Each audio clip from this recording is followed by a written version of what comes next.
This silver setup looks exactly like 2011. And if you were in the market back then, you know what happened next. In 2010 and early 2011, silver didn't just rise, it exploded. Price accelerated from the low $20 to nearly $50 per ounce in a matter of months. The move wasn't gradual, it was vertical, emotional, parabolic. Now, in 2026, traders are looking at the chart and seeing familiar patterns. First, prolonged consolidation below major resistance. In 2010, silver spent years capped under a long-term ceiling before finally breaking through. Once that resistance gave way, momentum took over. Today, silver has again spent years struggling under a well-defined resistance zone in the low $30. Each time it approaches, sellers appear. But repeated tests weaken resistance. Markets remember pressure. Second, macro alignment. In 2011, aggressive monetary policy, low real interest rates, and inflation fears created tailwinds for precious metals. Investors questioned currency stability. Hard assets gained attention. Now, similar forces are in play.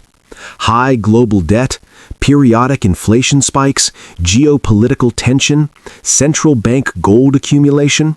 When monetary uncertainty rises, gold usually moves first. Silver often follows and then outperforms on a percentage basis. We're seeing gold establish structural strength again. That alone makes traders ask whether silver is preparing for a catch-up phase. Third, technical compression.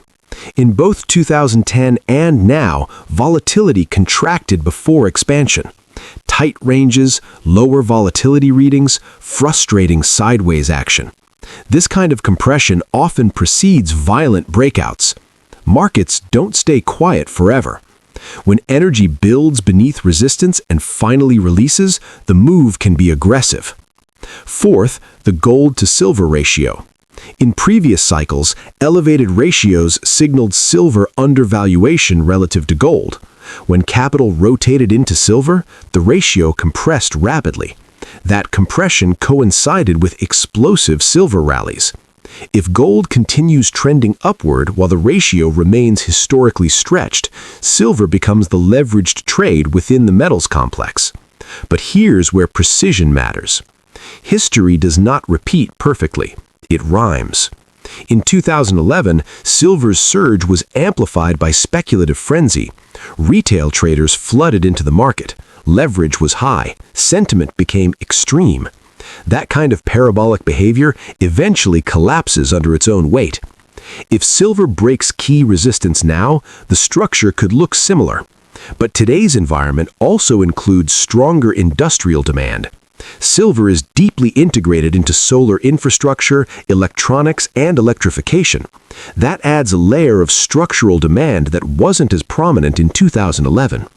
Coins like the American Silver Eagle often see premium spikes during rapid price advances. Physical supply tightens, retail demand surges, dealers struggle to keep inventory stable.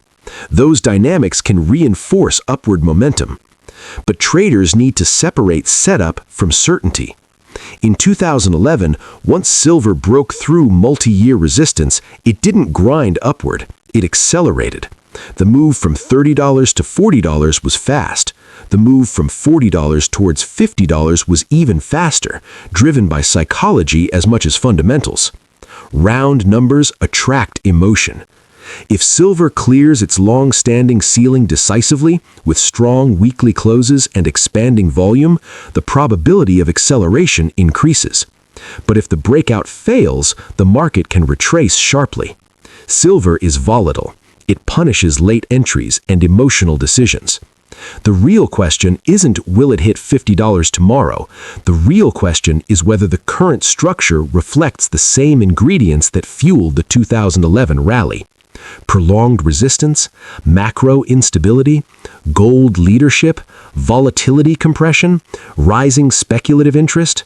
Many of those ingredients are present. If silver breaks out with conviction, momentum traders will enter. Short sellers will cover.